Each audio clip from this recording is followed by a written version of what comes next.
So yeah, she's terrified. He points out that it's just a tree branch scratching at the window, and she informs her parents that they should be a little more worried because didn't they hear about the Fear Street prowler that is going around Fear Street breaking into houses? Um and her parents, well, her mom first of all is like, you need to just stop watching the news, please. And the dad says, I wouldn't worry about it. Um, so a few things. This is another protagonist that lives on Fear Street, but Melissa's rich and she lives on Fear Street. So I am just curious about like what is the layout of Fear Street because so far Fear Street seems to be like up to this point Fear Street has been kind of rundown houses and they live in like a nice Victorian giant house that is in like a rich area. He seems like he always R.L. Stine that always has, like, one house, right? So, like, Halloween Party, Fear Street, there was one old mansion that was there, it was from the family, Simon that Fear's yeah, mansion or Simon something. Fear's mansion. So maybe they refurbished that in this timeline, but there also was, like, in the movies, like, there's Shady Side and there's that, but I Yeah. I think that maybe we're in just, like, a part of Fear Street that is, like, a Ritchie part, and, like, maybe it was Yeah. before they actually, like, made it, but yeah, I never really think of it, like, really run down because there's so many random things in Fear Street books where they're always walking somewhere, like, on Fear Street. I'm like, "Why are you on this street if you know it's so bad?" You're not gonna be walking down Elm Street being like, "No, it's fine, everything's fine."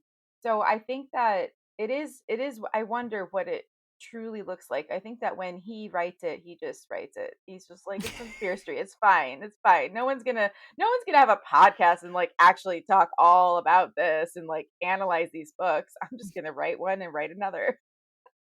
Yeah. I guess so. We're putting more thought into it than he did, I guess. So anyway, you need to know that Melissa is rich, lives in a nice house on Fear Street. There's a Fear Street prowler on the loose. Her dad tells her she does not need to worry. He's not worried. He actually calls her into his bedroom and he's like, "Let me show you something." He opens a I drawer on can't. his nightstand. I yeah. This man pulls out a silver pistol and he says, "Hey, don't look so terrified." He spun the gun around on his finger. "You know, I've been hunting since I was 10. I know a thing or two about guns."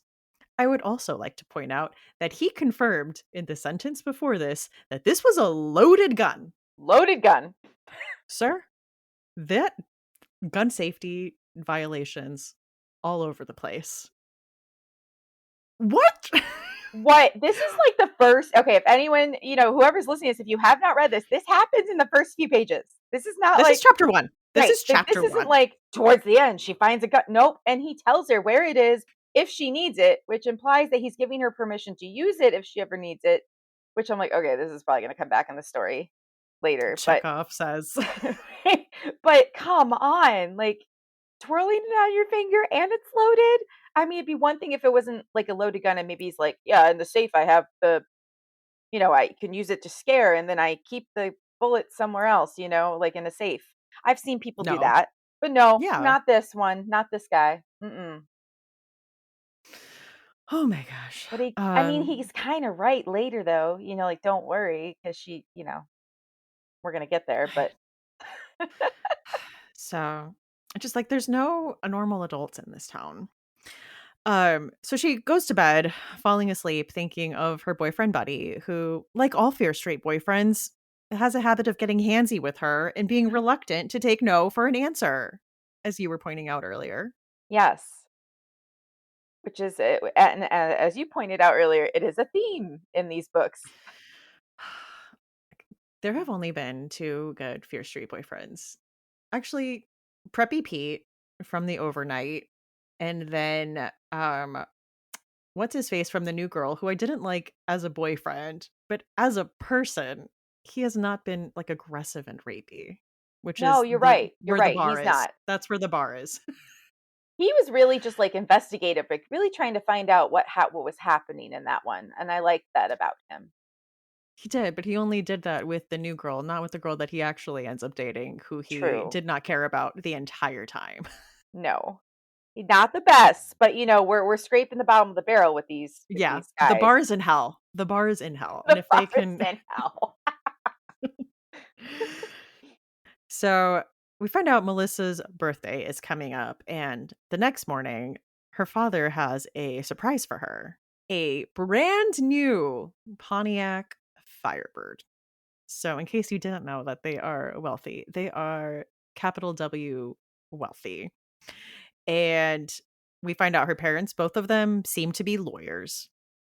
And it seems that her dad did not come from money. So he said he very much likes the idea of spoiling his daughter, is kind of the dynamic we're working here with here.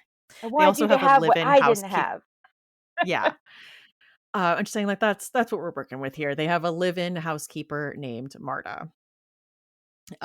She starts to take her present out for a spin, but the steering wheel seems to move on its own, and she almost runs into an oil truck. So we cut to Melissa's birthday party, which they had been talking about, and we see one of her good friends, Della, from the overnight. I was very excited to see her in this, and Della still with Preppy Pete, who up to this point I think is the best Fear Street boyfriend. Um, I think I do make a note that he buys her like a Weird Al CD or something for her birthday. Yeah, it is. It's really cute. Like, that's such a guy thing. Like, I think it's funny. You might think it's funny. But can we, like, go back um, to this car thing? Did you think of Christine? yes, Were you like, "Hey, is this" like, I really thought, I'm like, "Oh my god, we can have a haunted car?" And then I'm, like, thinking about, like, no, when was Christine written? When was this written? Like, obviously, Christine's way before this, but I was like, "Is he doing, like, a play on Christine?" And then it's like, "No." But there was a lot of movies and media that came up and about, like, this, like, okay, now she just, you know, almost died, potentially. Then I'm like, Final Destination. I'm like, "Oh, no. Was she supposed to die? And is that why this ghost is she gonna be escaped haunting her?" death.